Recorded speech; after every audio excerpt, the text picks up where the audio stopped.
বাংলাদেশ সহ ৭৫টি দেশের ইমিগ্রেন্ট ভিসা স্থগিত করেছে মার্কিন যুক্তরাষ্ট্র। আগামী ২১ জানুয়ারি থেকে এই প্রক্রিয়া শুরু হবে। এতে বাংলাদেশের যারা ভিসা প্রত্যাশী তাদের উপরে কি প্রভাব পড়বে, এর আগে যে ভিসা বন্ডের আওতায় বাংলাদেশ ঢুকলো সেটার কি প্রভাব পড়ছে, এর সব কিছু নিয়ে আলোচনা করব চর্চার সম্পাদক সোহরাব হোসেনের সঙ্গে। সোহরাব হোসেন, আপনাকে স্বাগত। আপনাকে ধন্যবাদ। আমরা গতকালকেই রাতেই খবরটা পেয়েছি যে রয়টার্স আমাদেরকে জানিয়েছে যে মার্কিন পররাষ্ট্র দপ্তর যে একটা নতুন সিদ্ধান্তের কথা, ডোনাল্ড ট্রাম্প প্রশাসনের সিদ্ধান্তের কথা জানিয়েছে যে বাংলাদেশ সহ ৭৫টি দেশের ইমিগ্রেন্ট ভিসা তারা আপাতত স্থগিত করেছে। বাংলাদেশ থেকে তো প্রচুর মানুষ আমেরিকা অভিবাসী হতে চায়। তো এই একটা কথা বলা হচ্ছিল যে আমাদের এখনকার যিনি সরকার প্রধান তার সঙ্গে মার্কিন যুক্তরাষ্ট্র প্রশাসনের একটি ভালো সম্পর্ক আছে, বা বাংলাদেশের সঙ্গে আমেরিকার সম্পর্কের কারণে অনেক কিছুতেই হয়তো বাংলাদেশ ছাড় পেতে পারে, সেটা তো পাচ্ছে না। এর প্রভাবটা কি পড়তে পারে? প্রথমত হচ্ছে যে জুলাই অভ্যুত্থানের পর আপনি যথার্থই বলেছেন যে নোবেল বিজয়ী ডক্টর মোহাম্মদ ইউনূসের নেতৃত্বে যখন সরকার গঠিত হলো এবং একটা জনমনের প্রত্যাশা ছিল, ধারণা ছিল যে এই সরকারের সাথে যুক্তরাষ্ট্রের সম্পর্ক উন্নয়ন ঘটবে এবং সেক্ষেত্রে আমাদের ব্যবসা বাণিজ্য অভিবাসন এর ক্ষেত্রে একটা অগ্রগতি আমরা লক্ষ্য করব। যে সমস্যাগুলো আগে ছিল সেই সমস্যাগুলো কাটিয়ে উঠবে। কিন্তু এটা দুঃখজনক যে গত কয়েক মাসে সমস্যাগুলো আরও ঘনীভূত হয়েছে, যার সর্বশেষ উদাহরণ হচ্ছে মার্কিন যুক্তরাষ্ট্র বাংলাদেশকেও সেই ৭৫টি দেশের নিষেধাজ্ঞার মধ্যে ফেলে দিয়েছে। অর্থাৎ বাংলাদেশ থেকে এখন আর কোনো অভিবাসন ইচ্ছুক ব্যক্তি আবেদন করতে পারবে না, যদি যতদিন পর্যন্ত তারা এই সিদ্ধান্ত পরিবর্তন করে। দক্ষিণ এশিয়ার ৩টি দেশ অন্তর্ভুক্ত হয়েছে এই নিষেধাজ্ঞার আওতায়: বাংলাদেশ, পাকিস্তান ও নেপাল। ভারতের সাথে সাম্প্রতিককালে যুক্তরাষ্ট্রের কূটনৈতিক এবং ব্যবসা বাণিজ্যের যে টানাপোড়েন চলছিল, তাতে অনেকে ধারণা করেছিল ভারতে হয়তো এর আওতায় পড়বে, কিন্তু ভারত পড়েনি। সেক্ষেত্রে যথার্থই এর আগে ভিসা বন্ড চালু করে, যার $৫,০০০ থেকে $15,০০০ পর্যন্ত এটি জমা রাখতে হবে যে কোনো ভিসার ক্ষেত্রে, যদি বাংলাদেশ থেকে যারা ভিসা প্রত্যাশা করবেন, এবং সেটা কিন্তু ইতিমধ্যে কার্যকর হয়ে গেছে বা কার্যকর হওয়ার কথা বলা হয়েছে। একই সময় দুটো এই যে বিধিনিষেধ, একটি হচ্ছে পুরোপুরি বিধিনিষেধ, আরেকটি হচ্ছে শর্ত সাপেক্ষ। ভিসা বন্ডের যে টাকা সেটি জমা দিতে হবে এবং সেটি ফেরত পাওয়া যাবে। এক্ষেত্রে বাংলাদেশ থেকে যে যারা ব্যবসা বাণিজ্যের কাজে ভ্রমণ অথবা শিক্ষার্থী ভিসা নিয়ে যাচ্ছেন, তাদের অনেকে ভিসার মেয়াদ শেষ হওয়ার পর থেকে যাচ্ছেন। থেকে গেলে ওই যে বন্ডের অর্থটি বাজেয়াপ্ত হয়ে যাবে। অর্থাৎ এই যে ভিসার মেয়াদ উত্তীর্ণ হওয়ার পরও থেকে যাওয়াটাকে নিরুৎসাহিত করার জন্যই এটি করা হয়েছে বলা হয়েছে। সুতরাং এটা ধরে নেই যে এটি যারা অনিয়ম করবে তাদের জন্য প্রযোজ্য।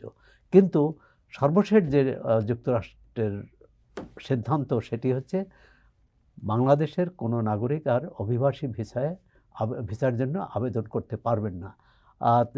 তিনি সেটি তার শিক্ষাগত যোগ্যতা, তার কারিগরি দক্ষতা এবং ব্যবসায়িক যে সক্ষমতা যতই থাকুক না কেন, অভিবাসন প্রক্রিয়ার তিনি অংশ নিতে পারছেন না। এটি বলবো যে এটি একটি বড় বাংলাদেশের জন্য অভিঘাত সৃষ্টি করবে এবং যুক্তরাষ্ট্রের এই সিদ্ধান্ত অন্যান্য দেশেও এক ধরনের নেতিবাচক প্রভাব ফেলতে পারে বলে মনে করি। মার্কিন প্রেসিডেন্ট ডোনাল্ড ট্রাম্প উনি শুরু থেকেই অভিবাসন বিরোধী তার একটি অবস্থান রয়েছে। মার্কিন যুক্তরাষ্ট্রকে বলা হয় যে অভিবাসীদের দেশ, দ্য ল্যান্ড অফ ইমিগ্রেন্টস, এবং মার্কিন যুক্তরাষ্ট্রের অর্থনীতির একটা বড় অংশর বিশাল অবদান কিন্তু এই অভিবাসীদের। সেক্ষেত্রে যে ৭৫টি দেশের কথা এখানে বলা হচ্ছে, এই যদি অভিবাসনটি বন্ধ থাকে মার্কিন যুক্তরাষ্ট্রে কি কোনো প্রভাব পড়তে পারে আপনার কি মনে হয়? মার্কিন যুক্তরাষ্ট্র প্রভাবের কথায় পরে আসি। বাংলাদেশের অর্থনীতিতে, সামাজিক ক্ষেত্রে তো একটা বড় প্রভাব পড়বে। কারণ যারা সেখানে আছেন, বিশেষ করে যারা ভিসার মেয়াদ উত্তীর্ণ হওয়ার পর আছেন, বিভিন্ন তারা সেখানে কাজ করছেন, আদালতে মামলা করেছেন, যে তাদের যুক্তি তুলে ধরেছেন যে কেন তারা থাকতে পারবেন না, তারা সেখানকার অর্থনীতিতে তারা অবদান রাখছেন। আর সেসব মামলার যে প্রক্রিয়া এবং সেখানে পক্ষে আবেদনকারীদের পক্ষে রায় হওয়ার সম্ভাবনা কম, যেহেতু যুক্তরাষ্ট্র সরকার এ ব্যাপারে কঠোর অবস্থান নিয়েছে। আরেকটি বিষয় বলা হচ্ছে যে যারা সেখানে যে ভিসা উত্তীর্ণকালেও থেকে গেছেন, তাদের জন্য রাষ্ট্রের একটি বিরাট খরচ হচ্ছে। এই খরচটা দিতে চান না। এখন সেক্ষেত্রে বাংলাদেশই কি বা এই দক্ষিণ এশিয়ার এই 3টি দেশের কথা বলা হয়েছে, অন্য দেশের তো নেই। এখন 74টি দেশের বাইরে, 75টি দেশের বাইরে যেসব দেশ আছে, সেখানকার নাগরিকরাও সেখানে আছে। আর যুক্তরাষ্ট্র যে ল্যান্ড অফ ইমিগ্রান্টস, মানে অভিবাসীদের দেশ, আর সেই যে তাদের যে বৈশিষ্ট্য বা তাদের যে চরিত্র, তাদের যে শর্ত, সেটা আর থাকছে না। আর সেক্ষেত্রে তো একটা ঝুঁকি আছেই। এখন ডোনাল্ড ট্রাম্প এর আগেও প্রথমবার যখন ক্ষমতায় এসেছেন, তিনি চেষ্টা করেছেন, সেবারে কিন্তু সফল হননি। এবারে কিন্তু এই অভিবাসীদের বিরুদ্ধে তিনি কঠোর অবস্থান নিয়েছেন। বাংলাদেশের যে ভঙ্গুর অর্থনীতি, এবং আপনারা জানেন যে আমাদের অর্থনীতির প্রধান 2 চালিকা শক্তি হচ্ছে অভিবাসী আয় এবং রপ্তানি। এবং রপ্তানির ক্ষেত্রেও কিন্তু যুক্তরাষ্ট্র বাংলাদেশের উপর চাপ দিয়েছে। সেখানে প্রথম শুল্ক 35 না 36% শুল্ক আরোপ করেছিল, তার থেকে কমিয়ে এটি 20% নিয়ে আসা হয়েছে। 20% শুল্কও কিন্তু অনেক বেশি।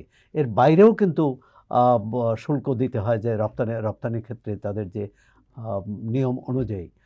সুতরাং রপ্তানির ক্ষেত্রেও একটু, এবং এই রপ্তানির যে 20%, আমরা যে 15% শুল্ক কমাতে পারলাম, তার বিনিময়ে কিন্তু বাংলাদেশকে কিন্তু অতিরিক্ত দামে, আন্তর্জাতিক বাজারের চেয়ে অতিরিক্ত দামে যুক্তরাষ্ট্র থেকে পণ্য কিনতে হচ্ছে, গমসহ ইত্যাদি ইত্যাদি।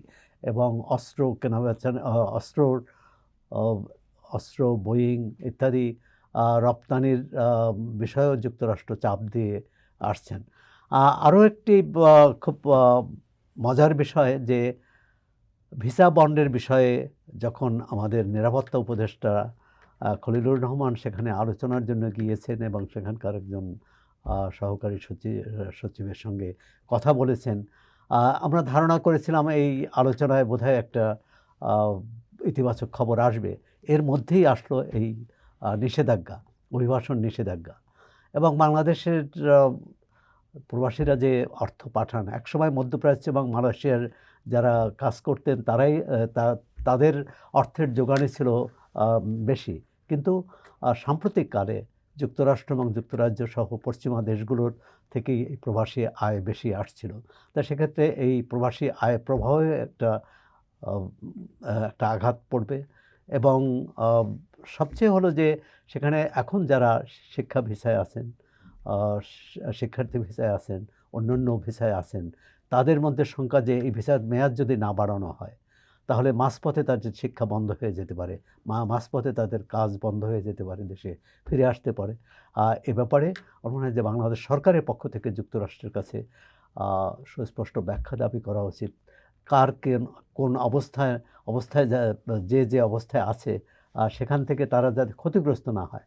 এখন একটি শিক্ষা ভিসা দেওয়ার অর্থ হচ্ছে তার শিক্ষা কার্যক্রম ওখানে সম্পন্ন করবে। তারপর তিনি থাকবেন কি থাকবেন না, বা তার ভিসার পর সেখানে কাজ পাবেন কি পাবেন না, সেটি পরের কথা। কিন্তু তার শিক্ষা কার্যক্রম বন্ধ হতে পারে, এরকম কোনো সিদ্ধান্ত নিতে পারে না, এবং সেটা নিলে অমানবিক হবে। আমি আরেকটি বিষয়ে একটু যেতে চাই। গতকালকে 2জন জ্যেষ্ঠ মার্কিন কূটনীতিকের সঙ্গে আমাদের প্রধান উপদেষ্টা ডক্টর মোহাম্মদ ইউনূসের একটি বৈঠক হয়েছে। এটা গতকালকে খবরটি প্রকাশ পেয়েছে। সেখানে প্রধান উপদেষ্টা বলেছেন যে মানে কে কি বলল তাতে কোনো কিছুই বিবেচনা করা হচ্ছে না, বা এটা বিবেচ্য নয়। 12 তারিখেই, আগামী 12ই ফেব্রুয়ারিতেই সাধারণ নির্বাচন এবং গণভোট হবে। হঠাৎ করে মানে উনি মানে 12 তারিখে ভোট হবে, এটা তো ইসি তফসিল দিয়েছে। নির্বাচনী একটি আমেজ দেশে চলছে।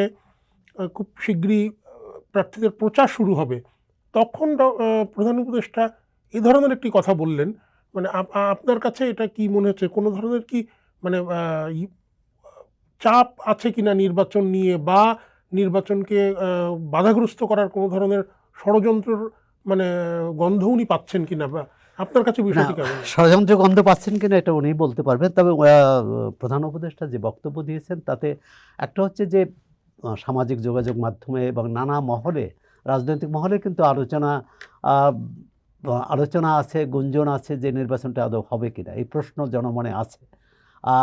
আমরা একতরফা নির্বাচনগুলো যদি বাদ দেই, 91 থেকে যেসব নির্বাচন হয়ে আসছে সবার অংশগ্রহণে, সব দলের অংশগ্রহণে, সেসব নির্বাচনের যে উৎসবমুখর পরিবেশ এবং তফসিল ঘোষণার সঙ্গে সঙ্গে সেটি কিন্তু অনুপস্থিত এবারে। সুতরাং এই শঙ্কা আছে। সামাজিক যোগাযোগ মাধ্যমে এখন ধরেন যে প্রচার হচ্ছে যে নির্বাচন হবে না, হলেও 12 তারিখ হবে না, এই সরকার করবে না, নতুন সরকার এসে করবে, এইসব প্রশ্নের বা এসব সংশয়ের জবাব দিতে গিয়েই প্রধান উপদেষ্টা এই 12 ফেব্রুয়ারির উপর জোর দিয়েছেন। আমি মনে করি এটি আশ্বস্ত করার চেষ্টা করেছেন তিনি বিদেশি কূটনীতিকদের, যেমন আবার দেশবাসীকেও। এর মধ্যে কোনো দোষের কিছু নেই। কিন্তু নির্বাচনের পরিবেশ তৈরি করতে যে সরকারের যে ভূমিকা রাখার কথা, সেখানে ঘাটতি আছে। সেই ঘাটতি কীভাবে পূরণ হবে? আর দুই মার্কিন কূটনীতিক আরও একটি বিষয়ের উপর দৃষ্টি আকর্ষণ করেছে যে বাংলাদেশে রিকনসিলিয়েশন অর্থাৎ পুনরীকরণ, সবাইকে নিয়ে রাষ্ট্র পরিচালনার প্রক্রিয়ায় সবাইকে যুক্ত করা যেত কিনা, যায় কিনা। দক্ষিণ আফ্রিকার উদাহরণ টেনেছে, এবং দক্ষিণ আফ্রিকার উদাহরণ তো আমরা অনেক দিন ধরেই বলে আসছি। সেটা 91 সাল থেকেই, যখন সেই সময় যে গণ অভ্যুত্থানের বিতাড়িত যে সরকার, যে দল ছিল, তারা কিন্তু সেই নির্বাচনে অংশ নিয়েছে। এবারে যে প্রশ্নটি এসেছে যে এবারেও গণ অভ্যুত্থানের মধ্য দিয়ে আওয়ামী লীগ বিতাড়িত হয়েছে, সাবেক প্রধানমন্ত্রী দেশ ত্যাগ করে বিদেশে আশ্রয় নিয়েছেন, কিন্তু দল হিসাবে তার কি অবস্থান? এখানে আদালত কিন্তু আওয়ামী লীগকে নিষিদ্ধ করেনি, এটি নির্বাহী আদেশে করা হয়েছে। সুতরাং নির্বাহী আদেশের ব্যাপারে আওয়ামী লীগ সরকারের সময় নির্বাহী আদেশে জামাত ইসলামীকেও নিষিদ্ধ ঘোষণা করা হয়েছিল, সেটা কিন্তু টেকেনি। এখন এটাও টিকবে কিনা, এটা একটা প্রশ্ন। তবে প্রধান উপদেষ্টা এখানে যে কথাটি বলেছেন সেটি আরও অনেকের মনের কথাও, যে কোনো একটি এই ধরনের গণ অভ্যুত্থান ঘটেছে এবং এত মানুষ জীবন দিয়েছে, সেখানে যারা ক্ষমতায় ছিলেন তাদের একটা অনুশোচনা বা অনুতপ্ত হওয়ার বিষয় আছে। তাদের যে সেই ঘটনা যা ঘটেছে সেটা যে ন্যায্য ছিল না, সেটা যে কাঙ্ক্ষিত ছিল না, আর সেই কথাটি কিন্তু যারা তখন ক্ষমতায় ছিলেন, সেই আওয়ামী লীগের নেতৃত্ব কিন্তু স্বীকার করেনি এখন পর্যন্ত। প্রধান উপদেষ্টা বলছেন তারা স্বীকার করলে, তাদের দোষ স্বীকার করলে, অনুতপ্ত হলে তখন রিকনসিলিয়েশনের কথা ভাবা যাবে। এখন নির্বাচন 12ই ফেব্রুয়ারি, 1 মাসেরও কম সময়ে। সুতরাং সেই যদি রিকনসিলিয়েশন প্রক্রিয়াটা শুরুও হয়, সেটা এই নির্বাচনের আগে আর হচ্ছে না, তাহলে সেটি প্রধান উপদেষ্টা এক ধরনের হয়তো ইঙ্গিত দিয়েছেন এটা নির্বাচনের পরে বা ভবিষ্যতে এটা ভাবা যাবে। এখন এটি তারা মাথায় নিচ্ছেন না বা ভাবছেন না। অর্থাৎ আরও অনেক বিষয়ের উপর, বাংলাদেশের জনগুরুত্বপূর্ণ এবং নীতি নির্ধারণী বিষয়ের সঙ্গে এই রিকনসিলিয়েশন হওয়া না হওয়ার বিষয়টি হয়তো পরবর্তী নির্বাচিত সরকারের হাতে তিনি ছেড়ে দিতে চাচ্ছেন। আমি আরেকটি প্রশ্ন দিয়ে শেষ করব, যেটা আমি প্রথমে একটু করেছিলাম, যে মার্কিন ভিসা বন্ড, এই নতুন করে যে অভিবাসন ভিসার উপরে যে খড়গহস্ত হলো মার্কিন প্রশাসন, এবং তার আগে যে শুল্ক, এই সব কিছু মিলিয়ে যেই ভাবনাটা ভাবা হয়েছিল যে হয়তো বাংলাদেশের সঙ্গে মার্কিন যুক্তরাষ্ট্রের সম্পর্ক আগের চেয়ে ভালো হবে, তার মানে সেইটা আপাত দৃষ্টিতে মনে হয় হলো না। ভবিষ্যৎ যেই সরকার আসবে, নির্বাচিত সরকার বা রাজনৈতিক সরকার, তারা এই জায়গাটাকে কিভাবে মানে মোকাবেলা নতুন করে করবে। মোকাবেলা করতে পারে, আপনার কি মনে এখানে হয়? দুটো বিষয় আছে। একটা হচ্ছে বাংলাদেশ যুক্তরাষ্ট্রের দ্বিপক্ষীয় সম্পর্কের গতি প্রকৃতি কিভাবে নির্ধারিত হবে এটি, অর্থাৎ আমরা এই দ্বিপক্ষীয় সম্পর্ক উন্নয়ন করে আমরা কি স্বার্থ আদায় করতে পারবো, এটি।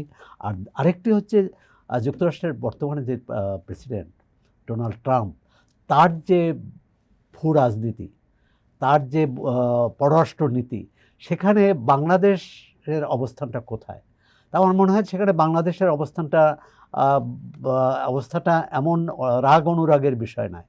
এটি তিনি তার যে সাধারণ নীতি, অর্থাৎ অভিবাসন নীতি, বাণিজ্য নীতি, আর তারই প্রতিফলন, এবং তারই সেক্ষেত্রেই বাংলাদেশ ক্ষতিগ্রস্ত হয়েছে, এটি ঠিক। কিন্তু সেই ক্ষতি কাটিয়ে ওঠার জন্য যে কূটনৈতিক তৎপরতা, যে প্রভাব বিস্তার করা দরকার বাংলাদেশের পক্ষ থেকে, সেটি খুব পেরেছে বলে মনে হয় না। অন্য অনেক দেশ কিন্তু অনেক বেশি সুবিধা নিয়েছে, যদিও ভারত এক্ষেত্রে এই বাণিজ্য লড়াই বা বাণিজ্য সংলাপে ভারতও বেশ পিছিয়ে আছে। এখানে যে বিষয়টা হচ্ছে নতুন সরকারের সঙ্গে সম্পর্কটা কেমন হবে। যুক্তরাষ্ট্রের সাথে সম্পর্ক অতীত সরকারের শেষ দিকে এক ধরনের টানাপোড়েন এবং ঝড়ো হওয়ার কথা আমরা দেখেছি, কিন্তু তার আগে 15 বছর তো যুক্তরাষ্ট্রের সাথে খুব সম্পর্ক খারাপ ছিল তা নয়, বরং কৌশলগত এবং সামরিক মহড়া এসবও নিয়মিত হয়ে আসছে। এখন যুক্তরাষ্ট্রের যে ভূ রাজনীতি, সেখানে বাংলাদেশকে তারা তাদের পক্ষেই চায়, এবং বাংলাদেশ যেহেতু দুই বৃহৎ প্রতিবেশীর আমাদের চীন এবং ভারত, সেখানে তাদের প্রভাব বলাও একটা বড় বিষয়। বর্তমান যিনি নতুন মার্কিন রাষ্ট্রদূত, যিনি ঢাকায় এখন অবস্থান করছেন, ঢাকায় এসেছেন, তিনি হয়তো রাষ্ট্রপতির কাছে পরিচয়পত্র দিয়ে তিনি দায়িত্ব গ্রহণ করবেন। আর তিনি যে কংগ্রেসের যে শুনানি ছিল, সেই শুনানিতে কিন্তু তিনি বলেছেন যে বাংলাদেশকে চীনা প্রভাব বলয় থেকে বেরিয়ে আসতে হবে, অর্থাৎ প্রভাব বলয় যে এখন যেভাবে আছে সেখান থেকে বেরিয়ে আসতে হবে, এবং সেক্ষেত্রে নির্ভরতা কমিয়ে আসতে হবে। এখন চীনের উপর নির্ভরতা কমিয়ে আমরা যুক্তরাষ্ট্রের উপর নির্ভরতা যদি বাড়াতে চাই, বাড়াই, সেটি কি বাংলাদেশের জাতীয় স্বার্থ সমুন্নত রাখবে? আমাদের কারো প্রতি পক্ষপাত নয় এবং কারো প্রতি বৈরিতাও নয়। আমাদের পররাষ্ট্র নীতি হবে জাতীয় স্বার্থের অনুকূলে, জাতীয় স্বার্থ সমুন্নত রাখতে যে পদক্ষেপ নেওয়া দরকার সেটি। এখন আমরা অর্থনৈতিকভাবে দুর্বল, আমরা আয়তনে ছোট, সবটা মিলে এক ধরনের ঝুঁকির মধ্যে তো আছেই। নতুন যে সরকার আসবে নির্বাচনের পর, সেই সরকারের জন্য এইসব চ্যালেঞ্জগুলো মনে রাখতে হবে এবং তাদেরকে কৌশল নিতে হবে, যাতে কাউকে পক্ষে টানাও নয়, কাউকে বিপক্ষে ঠেলে দেওয়াও নয়, এবং এক ধরনের ভারসাম্যপূর্ণ পররাষ্ট্রনীতি নিতে হবে, যা থেকে আমরা যুক্তরাষ্ট্র থেকে সুবিধা পেতে পারি, চীন থেকেও পেতে পারি, ভারত বা অন্য বড় দেশ থেকেও পেতে পারি। অর্থাৎ আমাদের পররাষ্ট্রনীতি নির্ধারিত হবে আমাদের জাতীয় স্বার্থের নিরিখে। ধন্যবাদ সোহরাব হোসেন। মার্কিন যুক্তরাষ্ট্রের ভিসার কয়েকটি দিক নিয়ে কথা বলছিলাম চর্চার সম্পাদক সোহরাব হোসেনের সঙ্গে। এই নতুন ভিসা নীতিতে কী ধরনের প্রভাব পড়বে, মার্কিন যুক্তরাষ্ট্রের সঙ্গে বাংলাদেশের সম্পর্কের কয়েকটি দিক নিয়ে আলোচনা হলো। আমরা জানতে চাই আপনার মতামত। চর্চার ইউটিউব চ্যানেল এবং ফেসবুক পেজে আপনার মতামত জানাতে পারেন। চর্চার সঙ্গে থাকুন।